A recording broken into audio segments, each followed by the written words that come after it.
ഇത് mass മോട്ടോഴ്സിന്നാണ് ഹീറോൻ്റെ master edge വെട്ടി നമ്മൾ വർക്കിന് കയറ്റിയിട്ടുണ്ട്. മെയിനായിട്ട് നോക്കാനകത്ത് പറഞ്ഞേക്കണ വർക്ക് ബ്രേക്ക് ചെക്കപ്പ്, ഫ്രണ്ടും ബാക്കും ബ്രേക്ക് ഇല്ലാത്തൊരു കംപ്ലയിൻ്റ് ഉണ്ട്.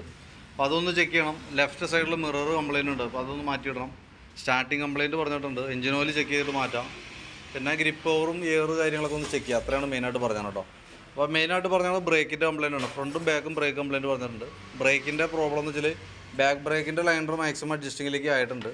അത് കൂടാതെ കൊണ്ട് അതിൻ്റെ ബ്രേക്കിൻ്റെ കേബിളുകളും ഔട്ടർ വലിഞ്ഞേക്കുന്ന സിറ്റുവേഷനാണ്. ബാക്കിലത്തെ ബ്രേക്ക് ലൈനർ മാറണം. അതിനുശേഷം ബാക്കിലേക്ക് പോകുന്ന കേബിളും ഫ്രണ്ടിലത്തെ ഈ 2 ബ്രേക്ക് കേബിളും മാറ്റിയാലാണ് ബ്രേക്കിൻ്റെ റെഡി ആവുള്ളൂ. ഫ്രണ്ടിലത്തെ ബ്രേക്ക് ലൈനർ നമുക്ക് അതുതന്നെ യൂസ് ചെയ്യാം, അത് നമുക്ക് അത്യാവശ്യം ഉപയോഗിക്കാനുണ്ട്. അപ്പോൾ അത് ബ്രേക്ക് വീലൊക്കെ ഒന്ന് അഴിച്ച് ക്യാമ് ഗ്രീസ് ചെയ്തതിന് ശേഷം നമുക്കത് യൂസ് ചെയ്യാം. കേബിളുകൾ 3 മാറ്റേണ്ടി വരും കേട്ടോ. പിന്നെ പറഞ്ഞത് സ്റ്റാർട്ടിങ് കംപ്ലയിൻ്റ് ആണ്, ബെൻഡെക്സിൻ്റെ കംപ്ലയിൻ്റ് ആണ് സ്റ്റാർട്ടിങ് കംപ്ലയിൻ്റ് കാണിച്ചത്. ചില നേരത്തെ മൂളിച്ച മാത്രമേ ഉള്ളൂ, വണ്ടി സ്റ്റാർട്ടാവില്ല. അത് ഈ ഒരു യൂണിറ്റിൻ്റെ കംപ്ലയിൻ്റ് ആണ്.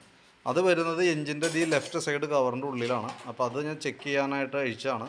ആ ചെക്ക് ചെയ്യാനായിട്ട് അഴിക്കണ കൂട്ടത്തിൽ കൂടെ നമുക്ക് അതിനകത്ത് ക്ലച്ചിൻ്റെ ഭാഗം നോക്കുമ്പോൾ 1-2 കംപ്ലയിൻസുകളുണ്ട്. അപ്പോൾ അതുകൊണ്ട് ജസ്റ്റ് നമ്മൾ അതും കൂടി ഒന്ന് അഴിച്ചിട്ടുണ്ട്. ഈ സൈഡിൽ ഗിയർ ബോക്സിൻ്റെ സൈഡിലെ ക്ലച്ച് ഷാഫ്റ്റുമേന്ന് ഓയിൽ സീൽ ലീക്ക് ആയിക്കണമെങ്കിൽ കാണണം കേട്ടോ. ഓയിൽ ലീക്കായിട്ട് താഴേക്ക് ഇറങ്ങി തുടങ്ങിയിട്ടുണ്ട്. അപ്പോൾ കൈയോടെ ആ ഭാഗം ക്ലീൻ ചെയ്തിട്ട് ആ ഓയിൽ സീൽ മാറ്റി കഴിഞ്ഞാൽ ആ കംപ്ലയിൻറ്റ് നമുക്ക് അവിടെ റെഡിയാക്കാം. പിന്നെ ഗിയർ ഓയിൽ കുറച്ച് ലീക്കായി പോയിട്ടുണ്ട്. അപ്പോൾ ഗിയർ ഓയിൽ തീരെ മോശമായി നമുക്ക് മാറ്റാം, അതല്ലെങ്കിൽ ജസ്റ്റ് ഒന്ന് ടോപ്പ് അപ്പ് ചെയ്തിടാം. പിന്നെയുള്ളത് നമ്മളിപ്പോൾ ക്ലച്ച് സൈഡ് അഴിച്ച് ചെക്ക് ചെയ്യുന്ന സമയത്തേ അഴിക്കുമ്പോൾ ഈ ബെൽറ്റിൻ്റെ കംപ്ലയിൻറ്റ് കണ്ടതുകൊണ്ട് ജസ്റ്റ് അതും കൂടി ഞാൻ എസ്റ്റിമേറ്റിൽ ഉൾപ്പെടുത്തുന്നുണ്ട്. ഈ സൈഡൊക്കെ പൊട്ടിയിരിക്കുകയാണ്, ഈ സൈഡൊക്കെ പൊട്ടിയേക്കാണ്. അപ്പോൾ അത് എപ്പോൾ വേണമെങ്കിലും ഇത് പൊളിഞ്ഞ് പോയി ബെൽറ്റ് പൊട്ടി വഴിയിൽ പെടുന്ന സിറ്റുവേഷനാണ് ഇപ്പോൾ നിലവിൽ ഓടിക്കൊണ്ടിരിക്കുന്നത്. അപ്പോൾ വേണമെങ്കിൽ കൂട്ടത്തിൽ കൂടെ നമുക്ക് ഇതും കൂടി ഇപ്പോൾ മാറ്റിയിടാവുന്നതാണ്. ഞാനത് എസ്റ്റിമേറ്റിൽ ഉൾപ്പെടുത്തുന്നുണ്ട് കേട്ടോ. പിന്നെ വേരിയേറ്റർ ബോഡി ഇതൊക്കെ ചെറിയൊരു പ്ലേ ഒക്കെ തേമാനൊക്കെ തുടങ്ങിയിട്ടുണ്ട്. തൽക്കാലം അതൊന്നും ചെയ്യണ്ട. നിലവിൽ നമുക്ക് ക്ലച്ചിനകത്ത് മാറ്റേണ്ടത് ഒന്ന് ഈ ഓയിൽ സീൽ മാറ്റാം. സെൽഫിൻ്റെ കംപ്ലയിൻറ്റിന് വേണ്ടിയിട്ട് നമുക്ക് ഈ ബെൻഡെക്സ് യൂണിറ്റ് മാറ്റിയിടാം. ബെൽറ്റ് ഇന്നല്ലെങ്കിൽ നാളെ പൊട്ടുമെന്നുള്ള ദിവസം ഉറപ്പാണ്. അതുകൊണ്ട് ഞാൻ എസ്റ്റിമേറ്റിൽ ഈ ബെൽറ്റും കൂടി ഉൾപ്പെടുത്തുന്നുണ്ട്. ബാക്കിയത്തെ നമുക്കൊന്ന് ക്ലീൻ ചെയ്തൊക്കെ നമുക്ക് റീസെറ്റ് ആക്കാം. പിന്നെ നമുക്ക് അതിനുള്ളത് എഞ്ചിൻ ഓയിലാണ്. എഞ്ചിൻ ഓയിൽ അത്യാവശ്യം അഴുക്കായിട്ടുണ്ട്. അപ്പോൾ നമുക്കത് ഓയിലും കൂടി കൂട്ടത്തിൽ മാറ്റുന്നുണ്ട്.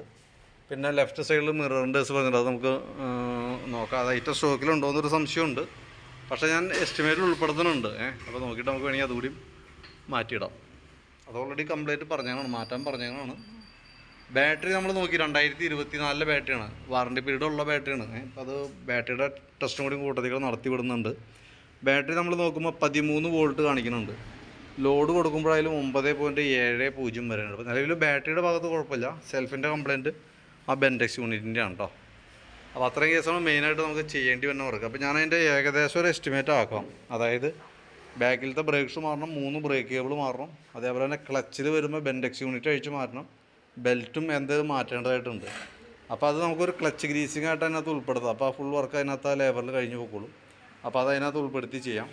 പിന്നെ ലെഫ്റ്റ് സൈഡിൽ മിററിൻ്റെസ് പറഞ്ഞത് അത് ഉൾപ്പെടുത്താം. പിന്നെ പറഞ്ഞാൽ ബ്രേക്കിൻ്റെയാണ്, ബ്രേക്കേഴ്സ് നമ്മൾ പറഞ്ഞിരുന്നല്ലോ. പിന്നെ ഹാൻഡിലിൻ്റെ ഗ്രിപ്പ് ഓർഡറിനേഴ്സ് പറഞ്ഞിട്ടുണ്ട്. പിന്നെ വേറെന്താ ലെഫ്റ്റ് സൈഡ് മിറർ. ഓക്കെ.